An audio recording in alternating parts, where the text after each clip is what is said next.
Good afternoon to all of you. Very nice to see a large turnout here on a Sunday afternoon. As you know, we meet here on a very special media briefing on the eve of Prime Minister's visit to 3 European countries. And it is my distinct privilege and pleasure to have to say that we have actually the new Foreign Secretary, Shri Vinay Quatra, who's just assumed charge. And I must say, very kind of him, sir, to come here and give us a sense of the visit and explain to us the importance of this Prime Minister's engagement ahead. We also have on the dais with us Secretary West, Shri Sanjay Verma, as well as Neeta Bhushan, the Additional Secretary looking after Central Europe Division in the Ministry. I would request Foreign Secretary Sir to make some initial opening remarks, followed by which we'll try to take a few questions. Please do note that he's just taken over and will not be able to accommodate too many questions today. Sir, the floor is yours. Thank you very much, and very good afternoon to friends from the media for coming here this afternoon in such good numbers, even though it's Sunday. As you are all aware, Prime Minister will be leaving on a visit to Europe from tomorrow. He'll be traveling to Germany, Denmark, and France for bilateral as well as multilateral engagements. Prime Minister's 3-day, 3-nation tour has intense schedule with substantial and comprehensive agenda, including wide-ranging interaction with the political leadership of these countries, Indian diaspora, and the top industrialists and CEOs. Let me first begin with Germany, which is the first destination. As you all know, Germany also holds the presidency of G7. On May 2nd, tomorrow, Prime Minister will co-host with German Chancellor Excellency Olaf Scholz the 6th edition of India-Germany Intergovernmental Consultations, IGC, in Berlin. This will be Prime Minister's first meeting with Chancellor Scholz after he assumed office last December. You would recall that Prime Minister's first telephone call with a foreign leader in 2022 was with Chancellor Scholz.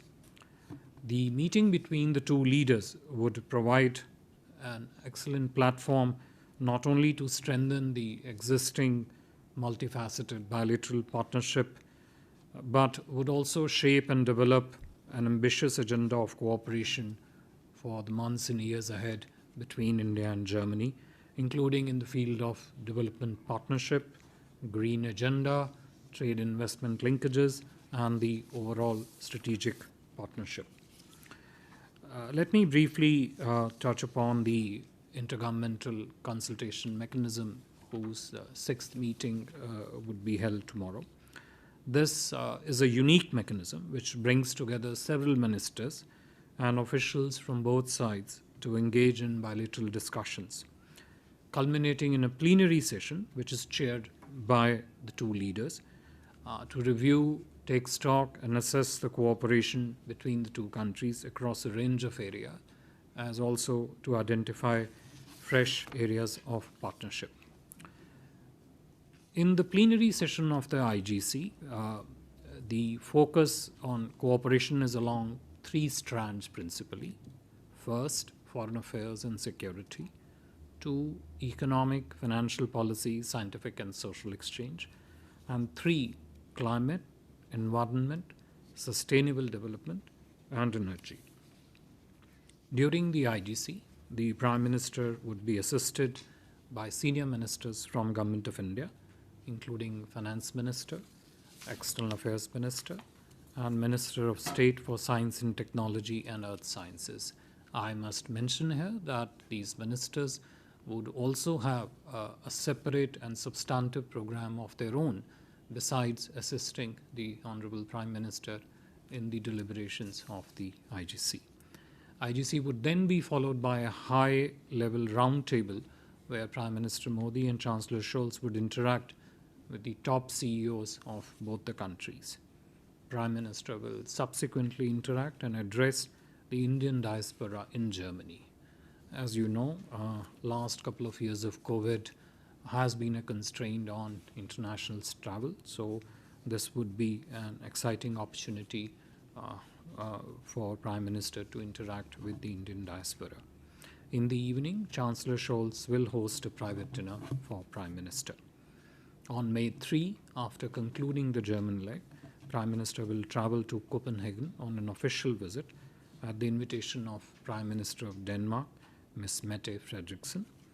This will be Prime Minister's first visit to Denmark, but his third summit-level interaction with the Danish Prime Minister, and the discussions would focus on bilateral issues as well as issues of regional and global interest.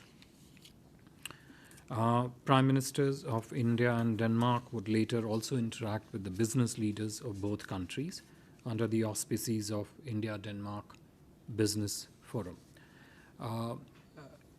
Just prior to that point, which I should have mentioned, Prime Minister would also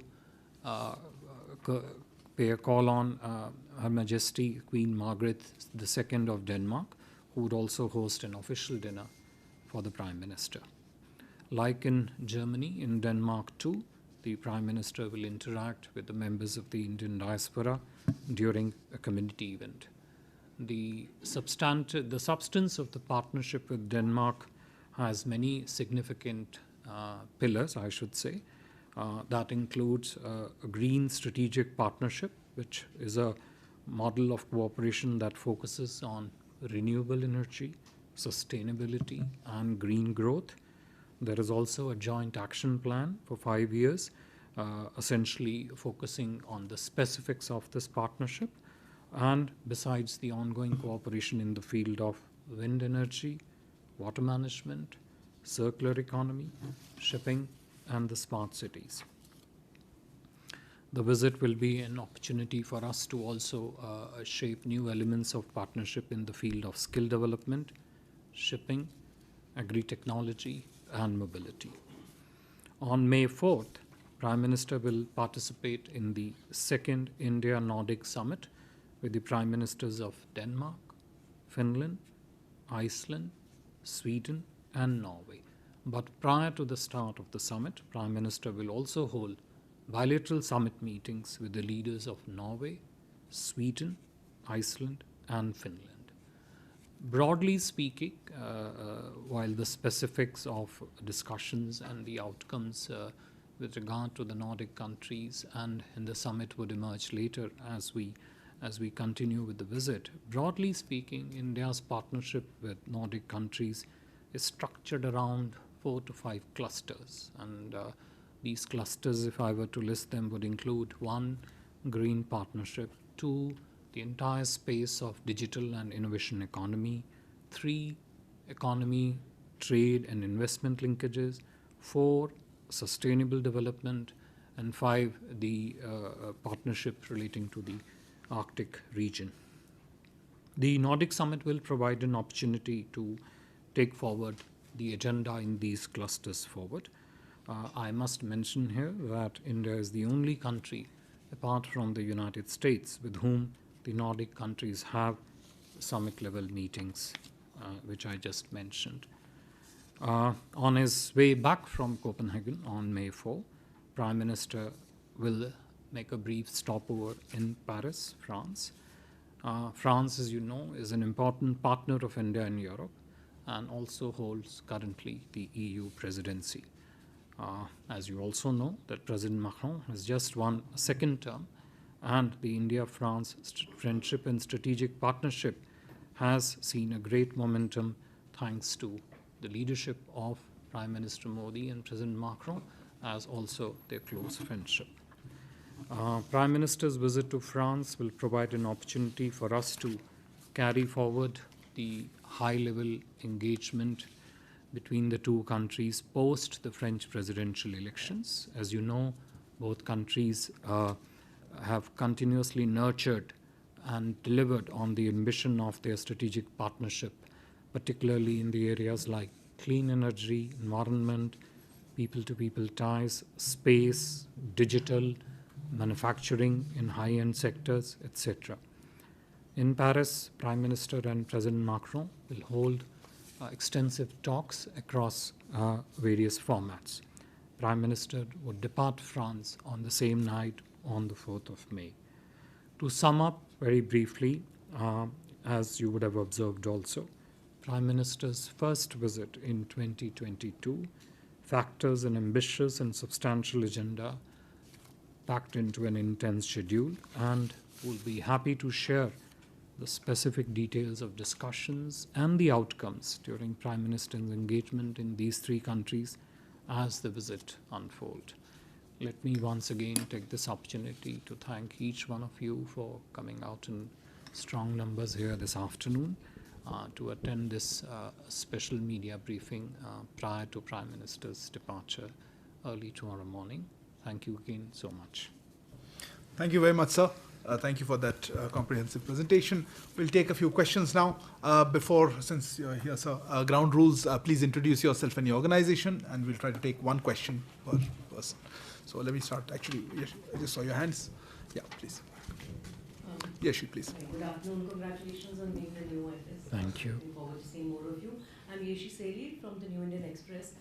So I have a question which is not related to your upcoming visit, but on Nepal. Pause. This is not the opportunity for. This is for the special briefing for Prime Minister. We'll address other questions later on. So if you have specific to this, I'll take that. Right. Okay. Why don't you take you? Yeah.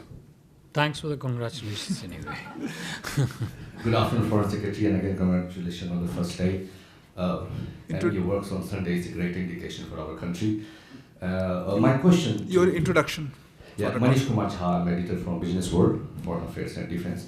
I understand this Prime Minister visit focuses more on the economic and technological strength of our relation with EU, and of course in the context of Germany. Germany, and on behalf of EU, is also leading on something called Global Gateway. It's a big opportunity to embrace India's scale for infrastructure development. It also embraces India's... Sorry, I don't want to interrupt. Yeah. So what is India's position on Global Gateway? Yeah, we'll come back. Okay. One second before that. I saw... Go ahead. You're not audible on mic. Vineet Dixit from Newsgate. Now, this visit, can we term this as that, what Dr. Jaishankar has said, find a solution for Ukraine crisis? Is he carrying a special message from Russia, from Ukraine to the Nordic countries, especially when Finland and Sweden are about to join NATO, much to the dislike of Russia? May I just request, while this is limited to the questions, comments, we will let Font respond to. Now, I thought I saw, yeah, please. I thought I saw a hand here before I come to it. Congratulations, sir. You've joined and you're doing your first press conference. I'm Vijay Lakshmi, India TV से हूँ मैं ये जानना चाहती हूँ कि काफ़ी महत्वपूर्ण विजिट है, हालांकि उन्होंने भी पूछा यूक्रेन को लेकर के, क्योंकि यूरोप प्रधानमंत्री जा रहे हैं, तो ऐसे में क्या हम उम्मीद करें कि उस विषय पर भी चर्चा होगी, और भारत का स्टैंड अगर आप कुछ बता पाएँ उसमें? किस विषय? यूक्रेन और रशिया में जिस तरह की स्थिति बनी हुई है, क्या उस पर किसी तरह की चर्चा की उम्मीद हम वहाँ पर कर रहे हैं? I'll take one more round of questions. Okay, hold on.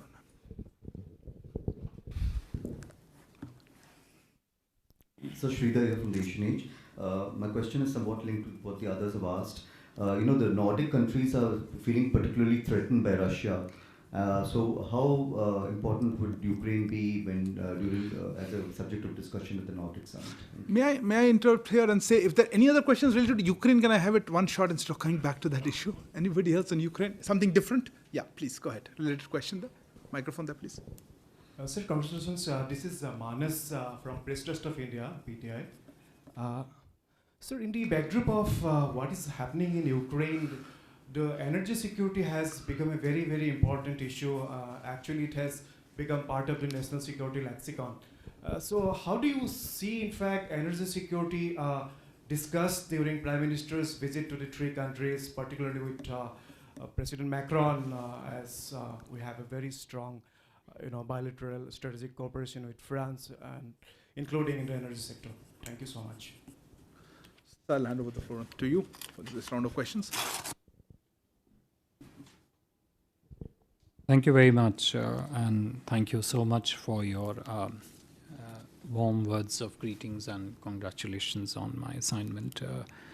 If I was to broadly structure the the questions which have been asked into two. I think there is one cluster of Ukraine-related questions and how exactly, in your question, you see it being positioned during the upcoming visit of the Prime Minister.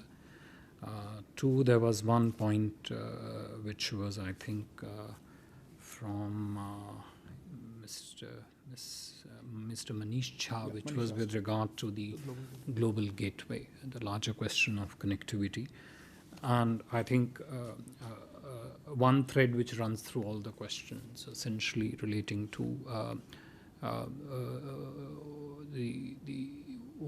where is the visit position in terms of objectives and the outcomes. So let me first refer to the last one and then come to the other two, because I think what is important to take note of here is that the principal objective of the visit, the principal purpose of the visit is for India to continue to strengthen its multi-dimensional, multifaceted partnerships with key countries of Europe. The visit to Germany, the visit to France, visit for the second Nordic Summit, as also individual summit meeting with Nordic leaders is a very clear manifestation of our focus that our partnership is constructive. It builds on our existing strengths of the relationship, shapes agenda for the months and years ahead of a manner in which the countries with which we will be interfacing this time, the Prime Minister will be meeting the leaders, shapes a forward-looking, progressive, strategic partnership of economic cooperation, development partnership, green agenda, etc. with these countries. When Prime Minister interfaces with these leaders, naturally the issues of regional and global importance would also figure in the discussions. But I must repeat and reiterate that the principal focus of the visits and discussions is to structure and strengthen bilateral partnership across a range of areas, and of course exchange perspective on the Ukraine issues also. I would not, it would not be correct for me to comment on what each of the countries of Europe, how they look at your Ukraine issue.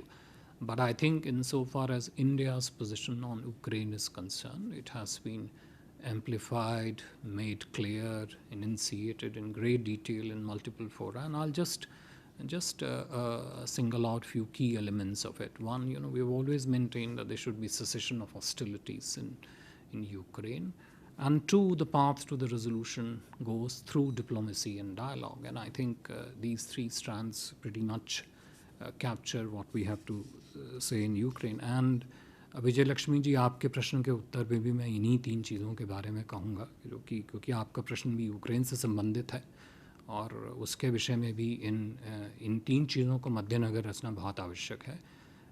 प्रथम ये कि यात्रा के मुख्य उद्देश्य जो हैं वो एक सामरिक, सकारात्मक, आर्थिक, ग्रीन एजेंडा पे आधारित एक सस्टेनेबल एजेंडा निर्मित करना. लेकिन जहाँ तक यूक्रेन का प्रश्न है उसमें मुख्यतः हॉस्टिलिटीज़ का अंत तथा डिप्लोमेसी डायलॉग के माध्यम द्वारा समस्या का समाधान, वही यूक्रेन का एक जो है हमारा पोजीशन है, जो कि काफ़ी समय से बार बार सरकार जो है आप सबके सामने एक ना किसी फोरम पे रख रही है. तो हाँ, ग्लोबल गेटवे का जो प्रश्न था Manish Jha ji ka. You're all very well familiar that India and EU have a very strong element of connectivity partnership, and this connectivity partnership structures across a range of areas. You could call it infrastructure connectivity, digital connectivity, financial connectivity, physical connectivity across a range of areas.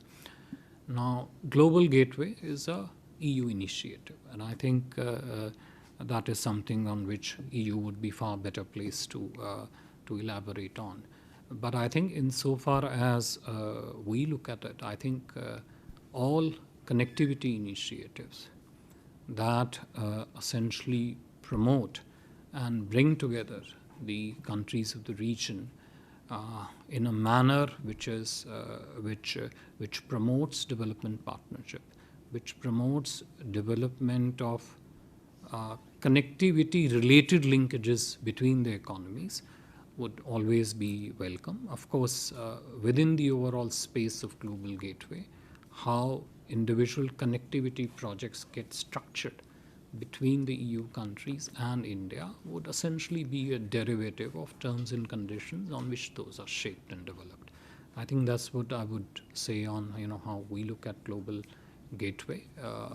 It will ultimately be a question of specific projects that emanate out of Global Gateway and connect well to the overall India-EU connectivity partnership also. Thank you. Thank you, sir. Next round of question. Okay. Yeah, start with you. Meghna, after I'll come to you. Welcome, sir. I am Akhilesh Suman from Samsung TV. My question relates to cultural relations between India and Germany, people-to-people contact.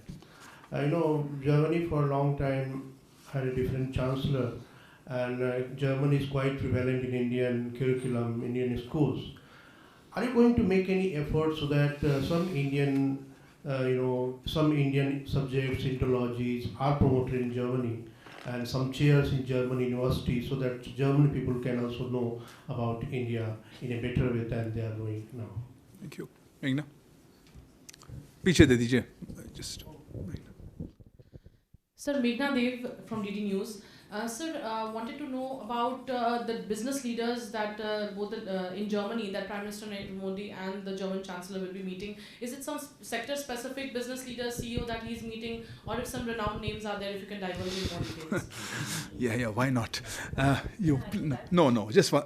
No, sorry, you didn't get your first question, so please add to that. Yeah, I just want to know who are the ministers who are I will repeat that. I think once again mentioned. The floor is yours. Congratulations, sir, on becoming FS. I'm Nivedita from Swaraj. I wanted to know what are the new areas of business and the sectors that India will be exploring, in terms of partnership, and the agenda of the PM's meeting with the CEOs. New areas in particular, any area, any country specific, or what did you want to know? With Germany and with Denmark. Okay. I have a query here. I'm Sibylle Licht from ARD German TV. I have two questions. First of all, closer to the. Yeah. Please. Do you have any message to Chancellor Scholz, or does Mr. Prime Minister Modi have any message to Chancellor Scholz regarding the Ukraine-Russia conflict? And secondly, what's about the trade deal, free trade deal with Europe? It's still pending, and do you see any chance to get it? I'll take one final question here before. Okay, please. Yeah, I'll come back to that. So this is Kamaljeet Sandhu from India. Closer, Today. Not. Right, Kamaljeet Sandhu from India Today. Congratulations to you, sir. Also, I want to ask a question whether any security-related issues will be brought up with Germany. In particular, Jaswinder Singh Multani, whose Ludhiana blast is accused. Is there going to be any particular list that we're going to be sharing with them, or discussing any security-related matters which concerns India? Okay. So I'll hand over to you. 4 or 5 questions. I think I did miss out a question from the previous string of questions from Mr. Manas relating to the energy security element. I think so let me just first respond to that. I think the entire question of energy security is very important and has always been a part of our discussions with pretty much every important partner who works in this space. And I think while I will perhaps not be at the liberty to spell out the specifics of what that might constitute, but I think it is a given that energy security, the changing elements of energy security, its impact on developing countries, especially like India, the challenges in that space, the mitigation of those challenges, the solutions that we could find in addressing those challenges. Naturally, these are some of the key elements of the entire universe of energy security, and I'm sure this would constitute one of the elements in the overall discussions. But naturally, one single item would not define what the structure of those discussions would be.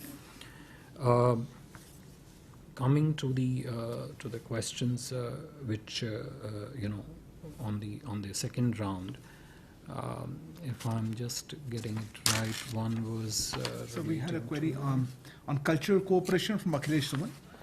On business leaders, Meghna wanted an inside scoop on who's the people. Yeah. And Nivedita on new areas with Germany. Yeah. So I think I think on the cultural cooperation, I think the answer would naturally have to be affirmative, because I think this is something which is an area of quite and great promise between the two countries. A lot has already been done in this space, and a lot more would continue to be done, whether it is in terms of establishment of India chairs in Germany or in any other form or format in which it can be pursued. With regard to the specific agenda for the business discussions, who would be the top CEOs who would be present, I think all I would say is that this visit would be an excellent opportunity for not just the Indian CEOs and the German CEOs and in the case of India, Danish CEO Forum, the business CEOs from Denmark to come together and share perspective on how the post-COVID world presents us with new opportunities to work together.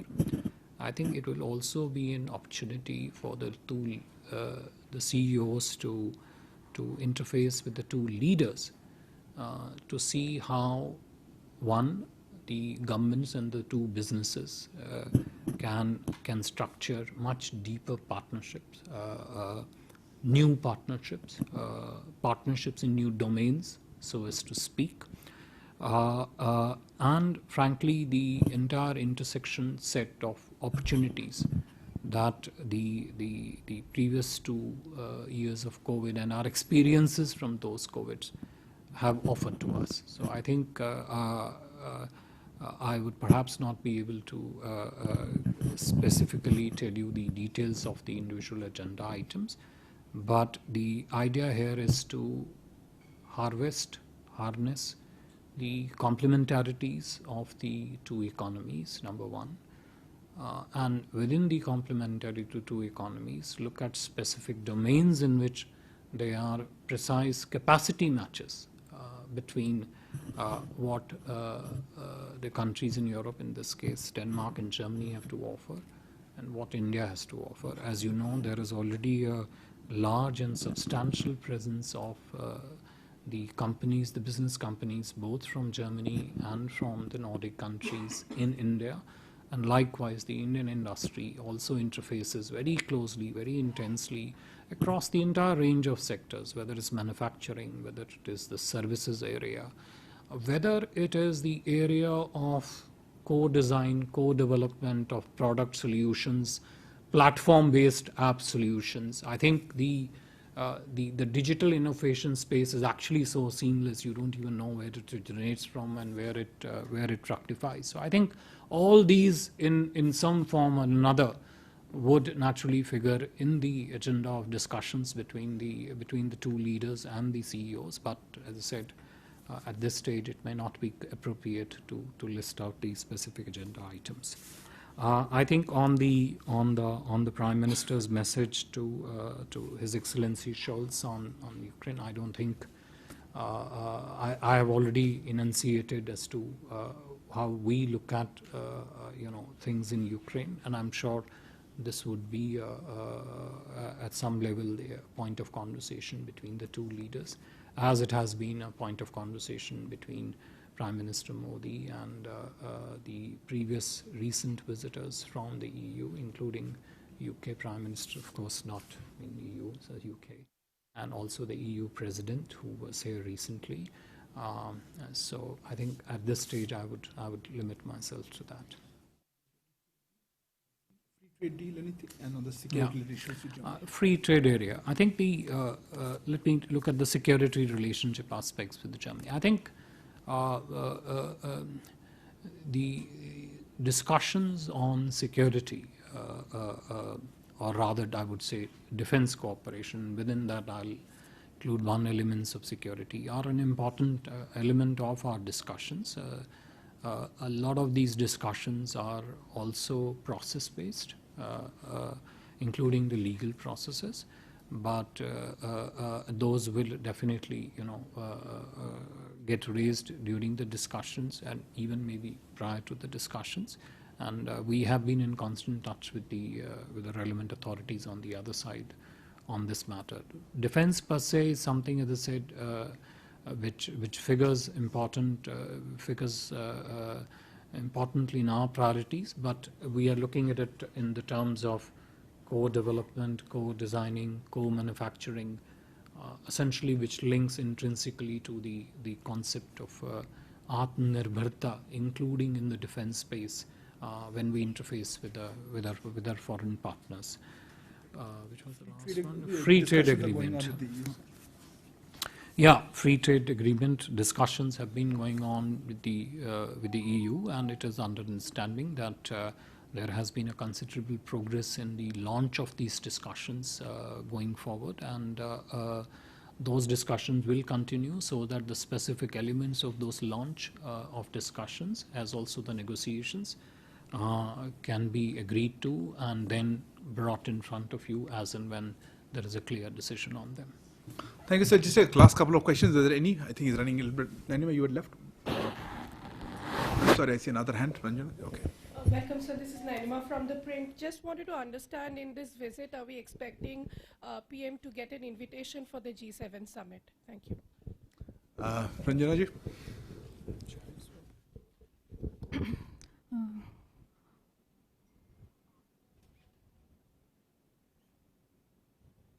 Welcome, sir. This is Ranjana from UNI.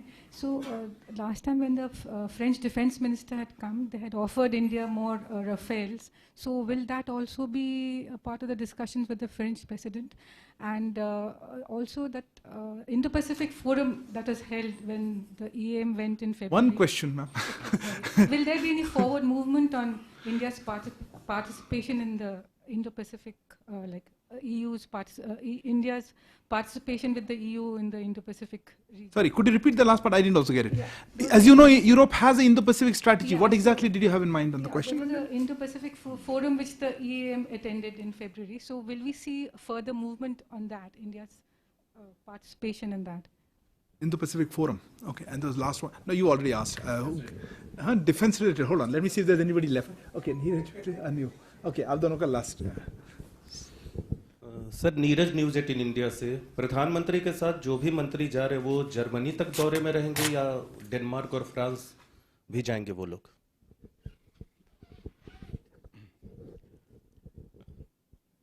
Welcome sir, मेरा नाम संजीव त्रिवेदी है, मैं news 24 television channel से हूँ।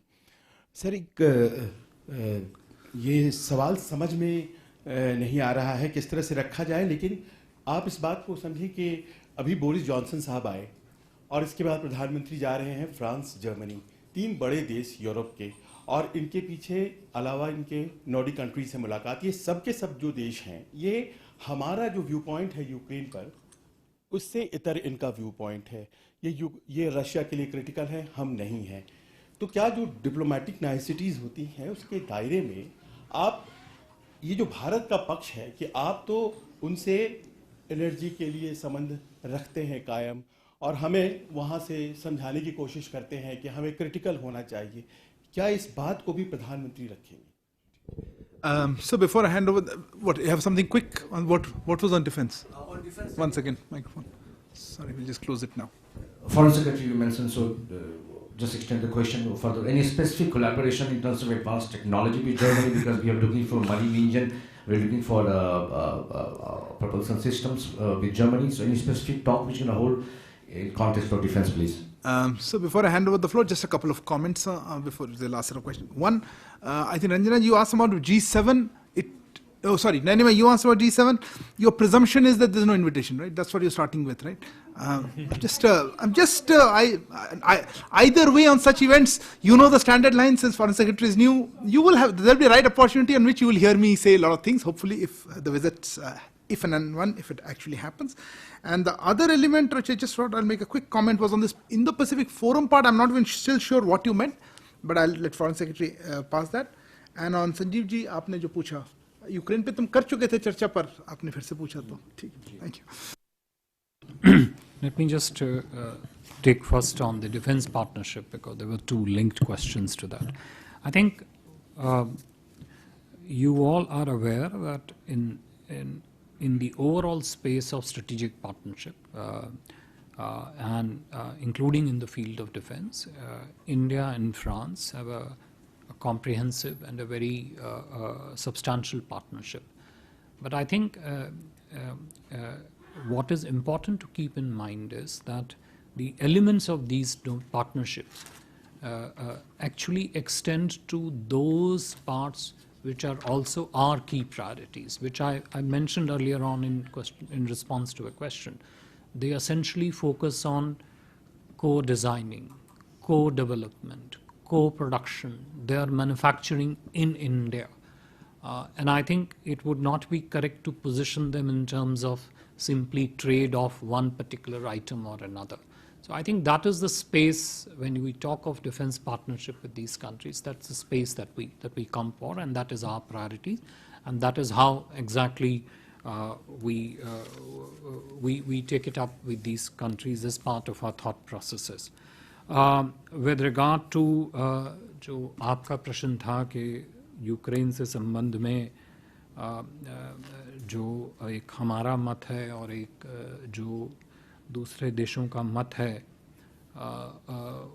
उस मत को हम किस प्रकार से प्रभावशाली रूप से प्रकट करते हैं.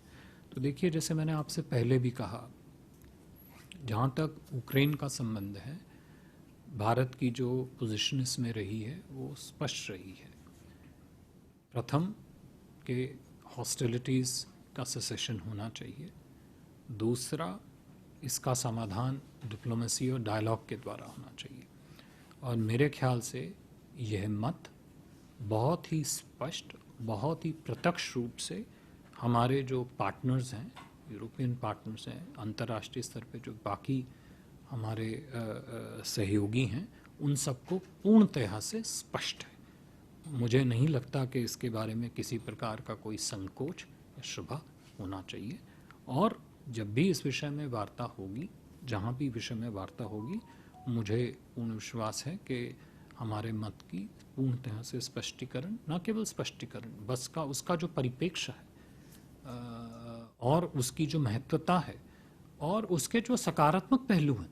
आप मत में केवल मत की प्रस्तावना नहीं, मत में उसकी जो सकारात्मक दृष्टिकोण है उसका भी जो उजागर होना अनिवार्य है, वो भी उस प्रकार से पूरे. और मेरे को इस बारे में कोई शंका शुबा नहीं है कि जो हमारे बाकी अंतर्राष्ट्रीय स्तर पे पार्टनर हैं, उनको इस बात की पूर्ण समझ है.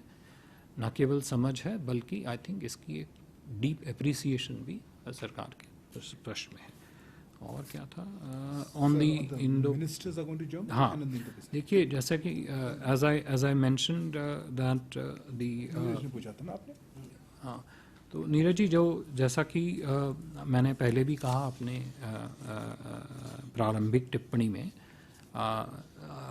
इंटरनेशनल गवर्नमेंट कंसल्टेशंस का जो मैकेनिज्म है उसमें प्रधानमंत्री जी की सहायता के लिए हमारे यहाँ से वरिष्ठ मंत्रीगण उपस्थित रहेंगे। उसमें माननीय वित्त मंत्री जी, माननीय अर्थ मंत्री जी और मंत्री साइंस एंड टेक्नोलॉजी क्षेत्र के भी रहेंगे।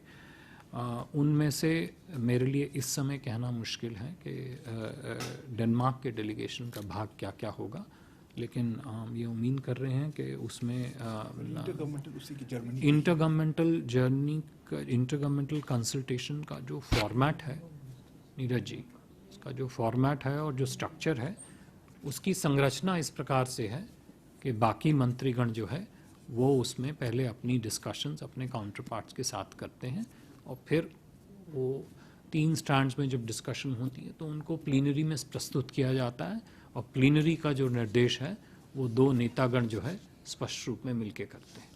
And the final issue on the Indo-Pacific, sir, I think you've made it clear the importance of that and how it will. देखिए, on Indo-Pacific, you know, as you know, EU has Indo-Pacific strategy. We have ourselves built a range of partnerships in the Indo-Pacific area with several countries, which, you know, look to harness the opportunities that are available in this entire region. In structuring economic partnership, climate change partnerships, capacity building partnership, human resource development partnerships. And there are multiple strands to it which come in. But I think ultimately each country in the Indo-Pacific, as part of their Indo-Pacific strategy, would look at it purely in terms of opportunities that they can work together on and also cooperation to mitigate the challenges that they face together commonly in that space. Thank you. Thank you, sir. Thank you for the taking so much of time for this, because I know there are a lot of questions still. Thank you also to Secretary West, sir, Sanjay Verma, and to Additional Secretary Anita Bhushan here. Thank you all for joining us today. Please stay up, keep in touch with our social media handles, etc. We'll continue to bring you details of Prime Minister's visit over the next 3-4 days. Thank you. Good afternoon.